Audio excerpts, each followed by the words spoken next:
E aí, pessoa, beleza? Professor Guga Valente com você mais uma vez aqui no Brasil Escola. Antes de começar a nossa aula, gostaria de te convidar para se inscrever no nosso canal, assinar aqui, né, marcar o sininho para você receber todas as notificações das nossas novas aulas e aproveitar. Muito bem, hoje eu vou falar sobre 5 passos de como se fazer uma boa introdução dissertativa. Bom, o que é um parágrafo? Antes de mais nada, né? O que é um parágrafo introdutório? Parágrafo é uma unidade de texto, é uma parte do texto, que é composta por uma ou mais frases em torno de uma tese, tá? Então tudo que a gente constrói na introdução é em função dessa tese, beleza?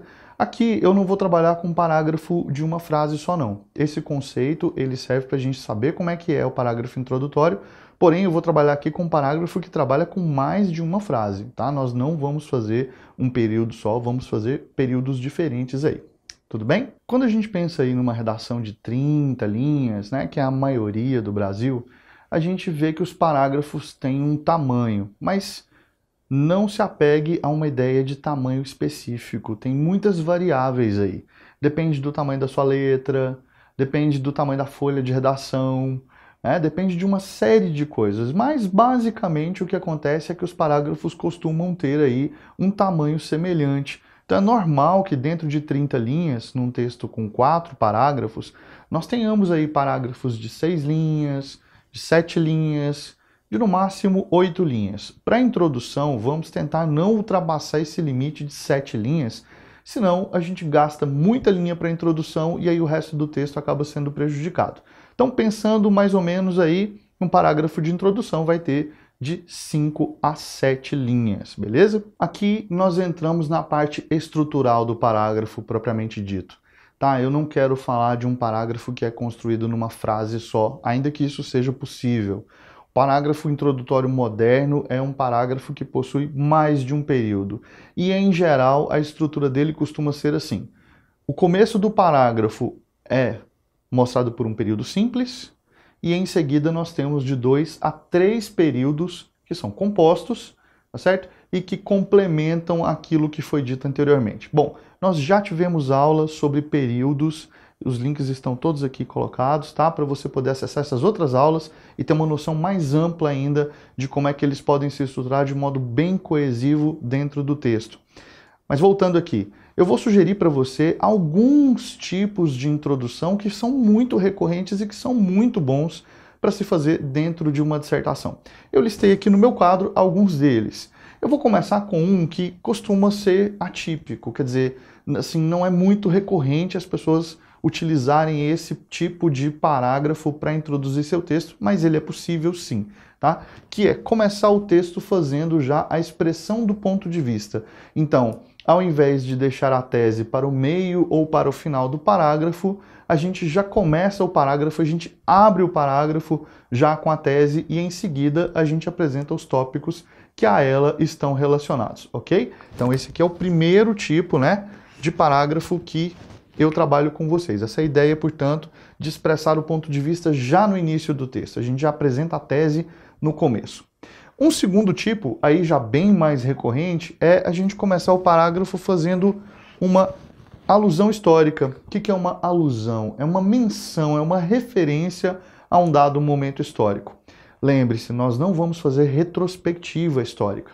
Não é para contar toda a história da humanidade. Aqui a gente vai simplesmente fazer uma breve menção rápida a esse momento histórico, para que aí sim a gente possa apresentar as outras partes do texto.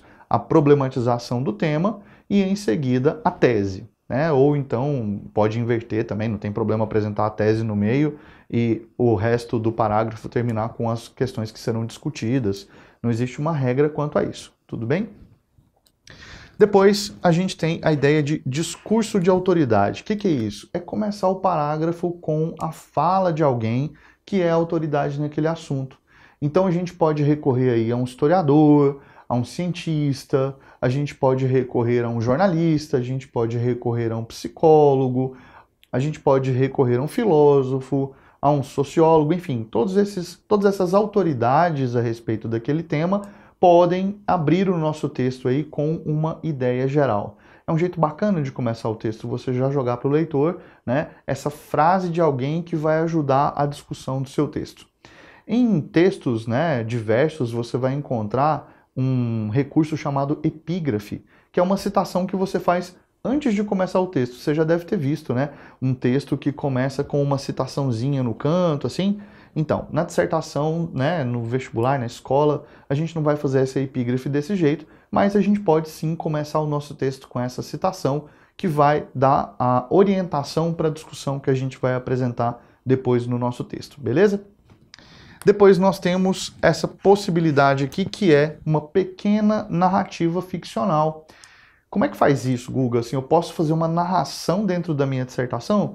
Bom, a gente não vai fazer uma narração dentro da dissertação, mas nós podemos sim criar uma cena do cotidiano, uma cena que tenha a ver com aquele tema e que ajude o leitor a visualizar aquele acontecimento, tá? Então, assim, a gente pode, pegando os temas aí de vestibulares, os temas de escola, que normalmente são temas polêmicos, temas sociais. Se a gente pega, por exemplo, um tema relacionado ao transporte público, à mobilidade urbana, que são temas bastante frequentes aí, né?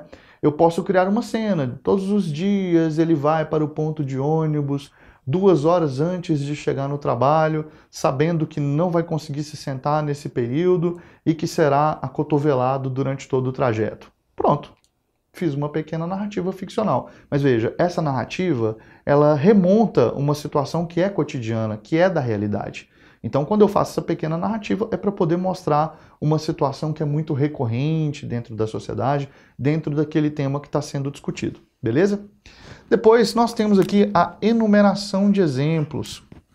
Esse é um outro recurso interessante, porque diante de temas que têm muitas vertentes, nós podemos citar algumas dessas vertentes para poder fazer a discussão a respeito daquele tema, tá? Então eu posso, por exemplo, citar, vamos lá, que a gente está falando sobre a criminalidade, né, no Brasil. Aí eu posso citar alguns exemplos, como desigualdade social, baixa escolarização, problemas familiares, tá? Posso enumerar, começar o meu texto já com esse negócio, ó, desigualdade social, evasão escolar, má constituição familiar. Eu posso citar esses exemplos para dizer que eles fazem parte desse universo da criminalidade. A criminalidade não é um fenômeno que ocorre isolado e esses exemplos eles ajudam a fomentar esse discurso que eu vou desenvolver ao longo do meu texto. Portanto, se eu quiser começar a fazer uma exemplificação, sem problemas, esse é um recurso também possível, um recurso interessante, tá? Depois nós temos aqui a definição, beleza? Esse recurso de definição ele é muito interessante, porque ele vai versar aí com outros gêneros textuais, né, diferentes da dissertação, como é o caso, por exemplo, do verbete, do dicionário ou mesmo da enciclopédia, tá? Então, quando a gente faz a definição, nós pegamos o tópico central do tema, nós pegamos a palavra-chave do tema e fazemos a definição desse termo, tá? Então, se eu pego, por exemplo, um tema relacionado ao trabalho, né? A questão do trabalho análogo à escravidão no Brasil. Vamos imaginar que seja esse o tema da redação. Eu posso começar o meu texto dizendo: trabalho é uma palavra que vem do latim tripalium, que é um instrumento de tortura, né? E hoje o trabalho assemelha-se à questão da tortura quando a gente pensa, por exemplo, que tem pessoas trabalhando em situação de escravidão. Então veja, eu comecei com uma definição e já estou aqui apresentando, né, uma tese a respeito daquilo que eu defini. Tá? Essa definição não precisa ser idêntica do dicionário, mas é um jeito interessante, é uma abordagem interessante que a gente faz com o leitor, ok? E existem inúmeras outras possibilidades aqui, eu não quero de modo algum fechar todas as maneiras que existem de começar um texto. Na verdade, não existe uma regra quanto a como é que se deve começar o texto. O que a gente tem que ter em mente? Que a gente tem um período simples para poder introduzir o parágrafo com alguma dessas maneiras aqui que eu estou sugerindo, além de outras que existem, e depois eu vou apresentar, por exemplo, uma conjunção adversativa que vai apresentar uma face do problema, tá? Que ali naquela primeira parte, por exemplo, talvez não tenha aparecido. Aí eu coloco essa conjunção, pode ser um entretanto, pode ser um contudo, pode ser o mas, né? Apesar de existirem outras mais criativas. Eu problematizo a questão e em seguida apresento a minha tese, tá? O importante é você se lembrar disso. O seu parágrafo tem que ser composto de pelo menos 3 períodos, ter aí de 5 a 7 linhas. começar de um jeito diferente, que escape aquele senso comum de hoje em dia, no mundo em que vivemos, porque todo mundo faz isso em texto, e isso já é um tanto quanto ultrapassado. Muito bem, então eu fiz um exemplo, como sempre faço, né, para ajudar você a visualizar melhor como é que a gente faz um bom parágrafo de introdução, tá? O tema é o seguinte: as bicicletas como alternativa para o trânsito caótico das grandes cidades, tá? Eu vou dar um exemplo de definição, que é um dos jeitos que eu acho mais simples de começar uma redação. Acompanha comigo.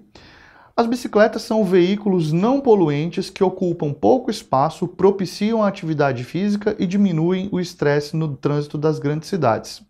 Entretanto, seu uso ainda sofre no Brasil com o preconceito por parte da sociedade e com a falta de incentivo governamental para a implantação de infraestrutura. Assim, para que elas sejam uma real alternativa para a mobilidade urbana, muito ainda tem que ser feito. Beleza? Bom, eu comecei com uma definição, não foi uma definição com um período só, eu fiz um período composto, né? Não fiz um período simples como geralmente a gente faz, porque nesse caso a definição exigiria um pouco mais. Mas depois eu usei ali o entretanto para poder fazer a contraposição entre a definição e a realidade das bicicletas no Brasil, inserindo aí o tema de vez e terminando com a minha tese, ok? Bom, espero que isso tenha te ajudado, espero que te ajude nas redações que você vai fazer daqui para frente, tá? Gostaria de convidar você também para se inscrever nas nossas redes sociais e acompanhar as nossas novidades, que a gente está sempre postando coisa nova, sempre para ajudar você aí nos seus estudos, beleza? Eu vou ficando por aqui, agradeço a sua audiência e até a próxima.